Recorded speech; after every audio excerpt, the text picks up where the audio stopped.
happen when a crisis hits? What do we become? How do we change? Hey, everybody, Sabine here. And in this episode, I want to talk about Hurricane Milton and my experiences during that time, the before, during, and after. And to tell you the truth, it really made me think about a lot of things. And one of them is, how do we change? What do we become when we are faced with a crisis of that magnitude? So I live in Florida, and I live directly between Sarasota and Tampa. And that is exactly the area where the hurricane hit. The eye of the storm literally went over our house. And I'm originally not from Florida, but I have experienced a couple of hurricanes before. And I learned how to not panic and also how to take precaution and prepare. So this time, obviously, we already had Helene hit 2 weeks prior. And luckily, we are not in the flood zone. So we were not affected by the storm surge. And everything else was very mild. So the winds were not strong. It was really the storm surge. With Milton, it was a different story.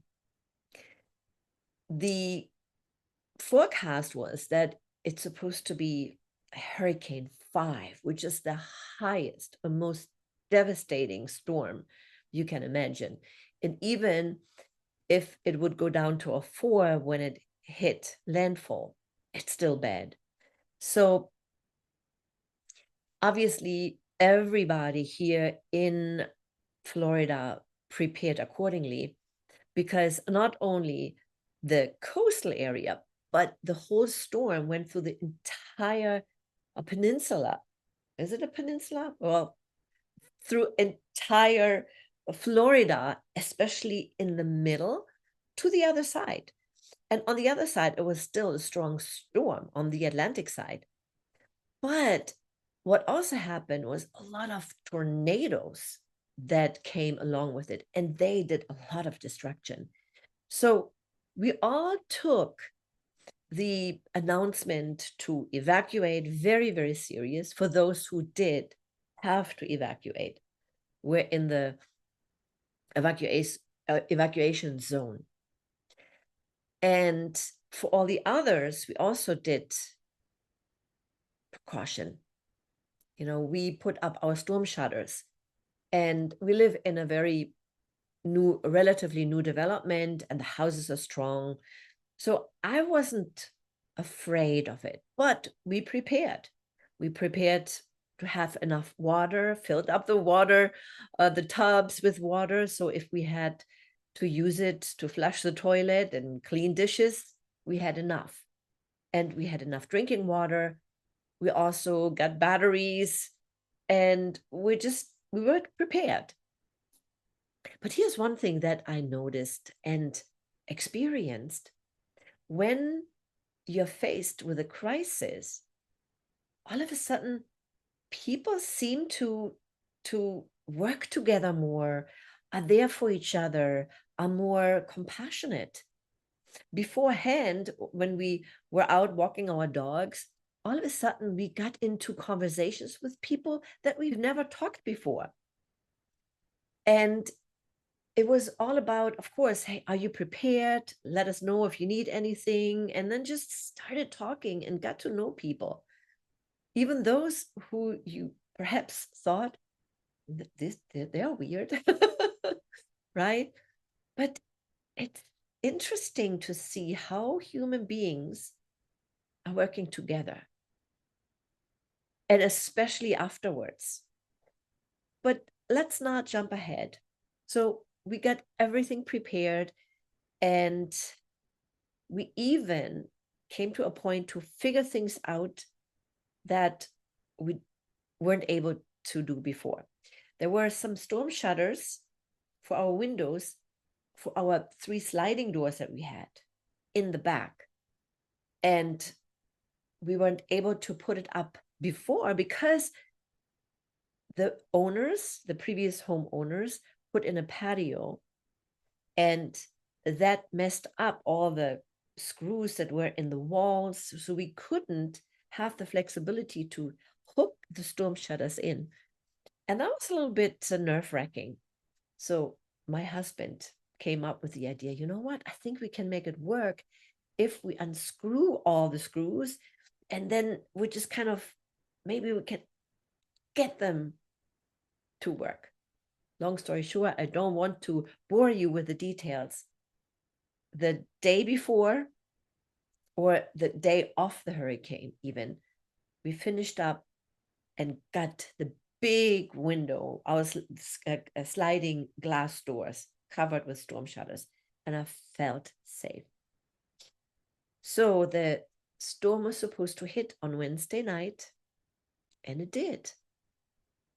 And it was very nerve-wracking and loud, but luckily I already knew how it sounds, so it was not something new. And we put on TV, to put on a DVD. We lost the internet, so we put in a DVD so that we got distracted and drowned out the noises outside. So we had the sound pretty loud. And yeah, that was really good, actually. It kind of distracts you. Then we lost power. We just finished the movie and we lost power. Luckily, we charged all our devices. And then I said, okay, I don't want to hear those anymore. I put in my earpods that also had the noise reduction. I went to bed shortly after 10 and put on meditation.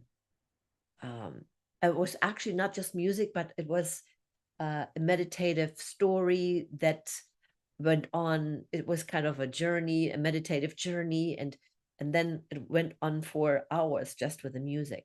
So I put that on, and I actually slept well. When we woke up the next morning, the storm died down. It went through and over us throughout the night, and I slept. And then we got up the next morning, and we had to let the dogs out. And that was the first time we were able to see the damage that the storm did. So we got out of our front door. Of course, there were branches and trees knocked down everywhere. And for us, it was just branches.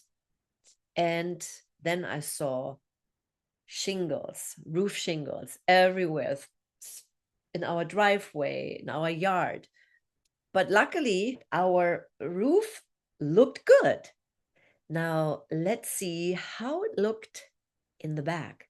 We just put in a new cage. Here in Florida, you kind of have to have it to not be, bothered with the mosquitoes. And you can also leave your door open to let some fresh air in, especially in the winter.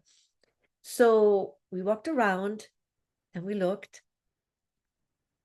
and everything was still there. Even the materials in between those panels, the screen was all intact.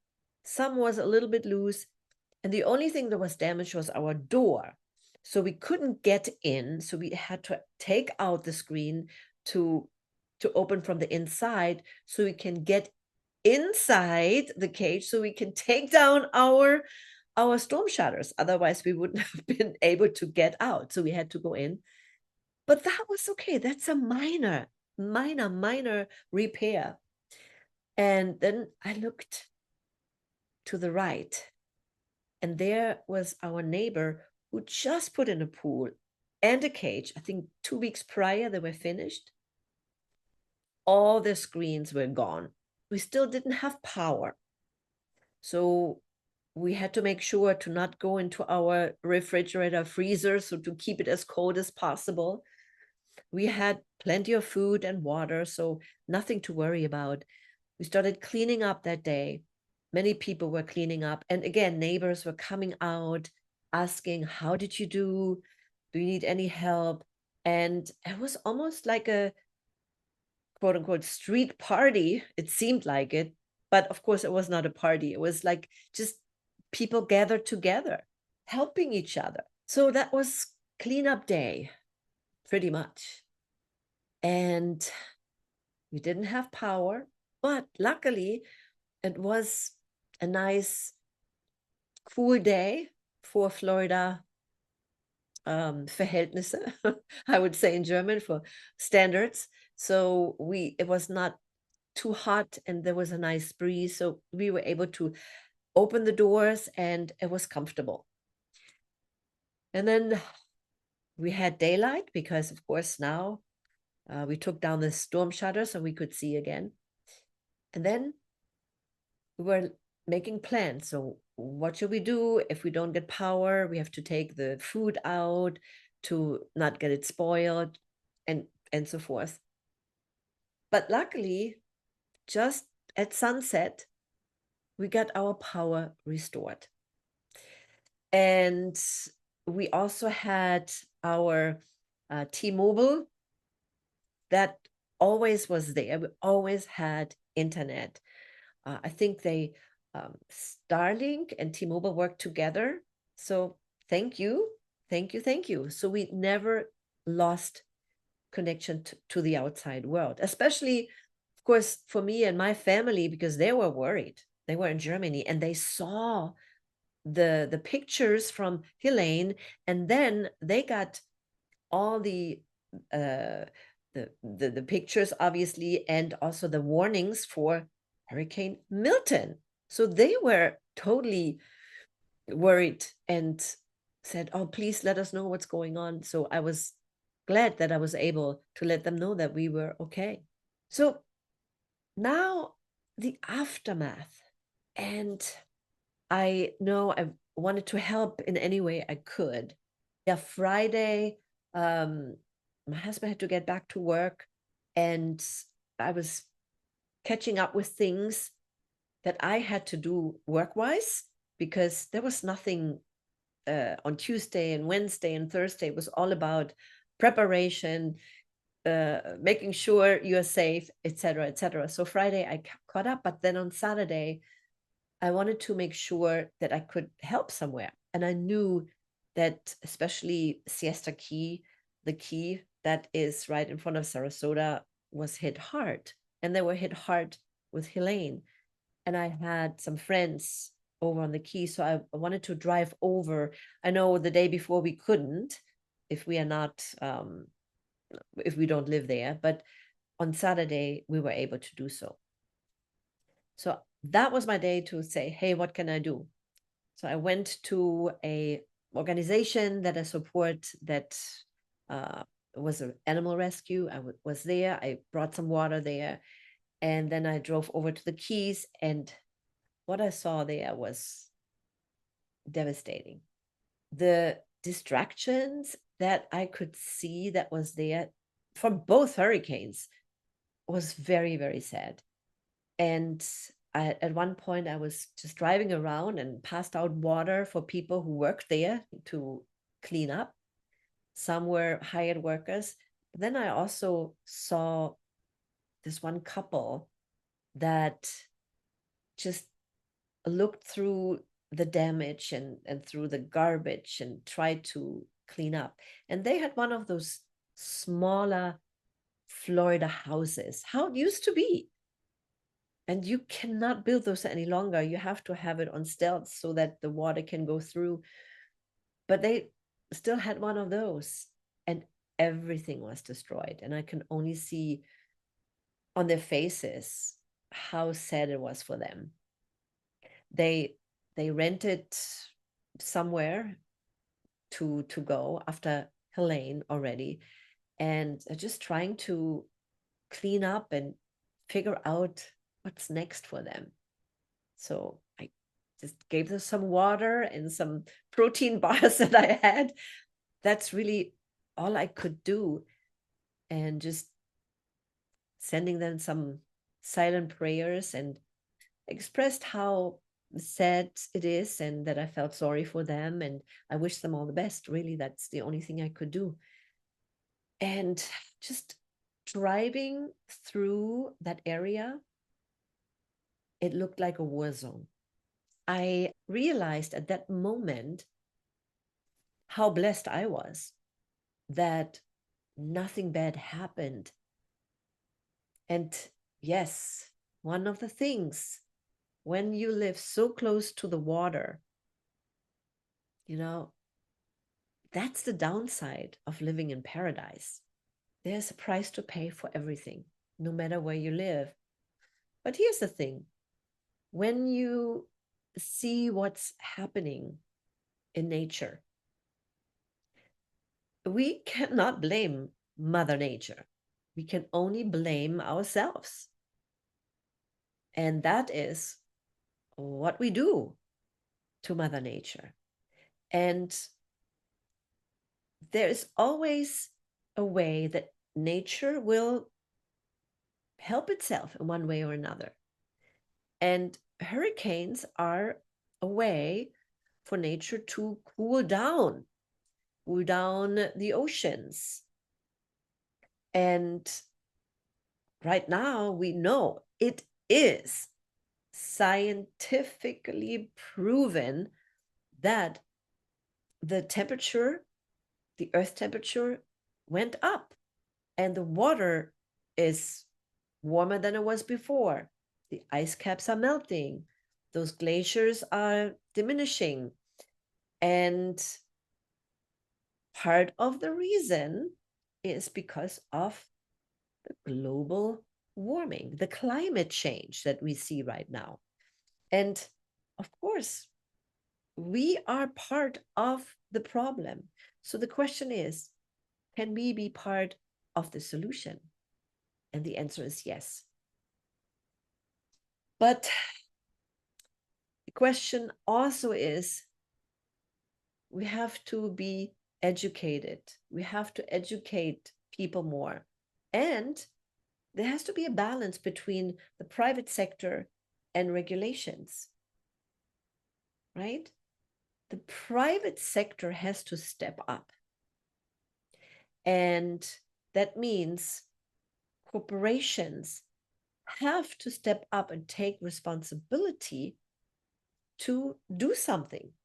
And I know there are wonderful corporations out there that look for solutions, that have safer ways to operate their business, that it does not contribute to, you know, global warming. That's also a good thing. Global warming. But what I was saying, of course, contribute to help finding solutions and not contribute too much to warm our planet. But I hope and pray that through those occurrences that costs billions of dollars, eventually companies also say, well, we have to change something.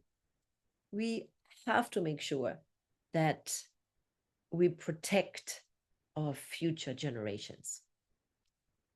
I'm probably don't have to worry about that so much, but our younger generation, the children and grandchildren, they are still there. So I just invite you to think about that. What is to become of those? And it's our responsibility to bring awareness to the fact. And if I could bring awareness just through this little, small, teeny tiny ripple that I'm making here with this episode, so I've done my part. I hope this episode gave you a little insight to a person who lived through this hurricane and could share her experience before, during, and after. And maybe it triggers some things within you to see, how can I make a difference? Or how can I help? I couldn't do much, but I did what I could. I donated to my local animal shelter. I donated to an organization that was helping in this situation and had volunteers and provided materials and water and food. And I was on the ground to deliver water and some protein bars and perhaps gave some inspiration and motivation to some people, and just was compassionate and showed it to them so they felt they're not alone. All right, I wish you all the best, and I hope that you, if you were affected by it, are going through it with grace, strength, in the knowing that this too shall pass. And always remember, as long as you have your life, you are already ahead of those who lost it. If you still have your loved ones around you, you're good. Material things can be replaced. Yes, it's hard. And even those memories, like pictures, that is so hard to realize that you lost it. But the most important parts are the pictures that you have in your heart and in your memory. So think about all the things that you can be grateful for versus all the bad things that happened. They happened. There's nothing you can do about it. But what you can do is focus on what you have right now, and even if it's in quote unquote your life only. That is huge, and be grateful for that. And then focus on the future. There are so many support systems out there. You can go to your local community, the state has resources, and then of course there is the government resources that you can tap into. So don't let anybody else tell you anything else. There are so many groups and support systems out there for you to help you get through the worst if you have been affected by it. That was my episode today. And as always, if you enjoyed it, I appreciate if you give us thumbs up, a like, or maybe even leave a comment. That will be fantastic. Until the next time, always remember, serve from the heart, follow your passion, and live the life you imagine.